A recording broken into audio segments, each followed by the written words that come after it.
যেহেতু বর্তমান সরকার একটি জবাবদিহিমূলক সরকার, জনগণের কাছে জবাবদিহি করতে বাধ্য, সেই জন্য প্রশাসনও আমরা চাইছি জবাবদিহিতা নিশ্চিত করতে প্রয়োজনীয় যে সকল সংস্কার সেগুলোর উদ্যোগ গ্রহণ করা। স্পিকার, সেবা প্রদান ব্যবস্থাকে সময় পাল্টেছে, যুগ পাল্টেছে। সেবা প্রদান ব্যবস্থাকে সময়োপযোগী, দক্ষ, স্বচ্ছ এবং জবাবদিহিমূলক করার জন্য যত দ্রুত সম্ভব যে সকল জায়গায় সম্ভব প্রশাসনের, বিশেষ করে সেবা প্রদানের ক্ষেত্রে, সেগুলোকে ডিজিটালাইজ এর রূপান্তর করার জন্য নির্দেশনা দেওয়া হয়েছে। এর মধ্যে অনেক জায়গায় কার্যকর ব্যবস্থা গ্রহণ করা শুরু হয়ে গিয়েছে।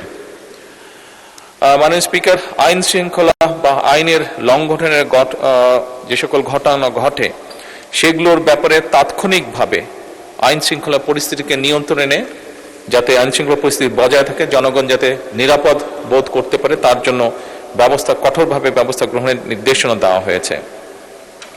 সরকারি সেবা, একটু আগে যেটি আমি উল্লেখ করেছি, এইগুলোর ক্ষেত্রে বিভিন্ন সময় প্রশাসনিক দফতরগুলোতে সাধারণ মানুষ বিভিন্নভাবে অনেক সময় হয়রানির শিকার হয়। এই হয়রানি মুক্ত করার জন্য এবং দেরি যাতে না হয়, যত দ্রুত সম্ভব মানুষটিকে একটা সহযোগিতা করা যায় এবং একই সাথে এগুলো যাতে অ্যাকাউন্টেবল বা স্বচ্ছ রাখা যায়, সে ব্যাপারেও কঠোর নির্দেশনা দেওয়া হয়েছে। মাননীয় স্পিকার, ধন্যবাদ।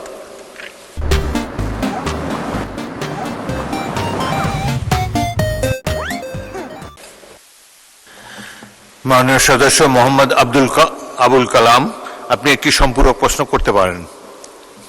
মাননীয় স্পিকার, আপনাকে ধন্যবাদ। আমার উত্থাপিত প্রশ্নের তথ্যবহুল উত্তর প্রদানের জন্য আমি মাননীয় প্রধানমন্ত্রীকে আন্তরিক ধন্যবাদ সহ কৃতজ্ঞতা জানাচ্ছি। মাননীয় স্পিকার, আমরা ইতিমধ্যে লক্ষ্য করছি যে গত 100 দিনে মাননীয় প্রধানমন্ত্রী জনস্বার্থে অনেকগুলো জনবান্ধব কর্মসূচি গ্রহণ ও বাস্তবায়ন করিয়াছেন। এই জন্যে মাননীয় প্রধানমন্ত্রীকে আমি আবারও ধন্যবাদ জানাচ্ছি।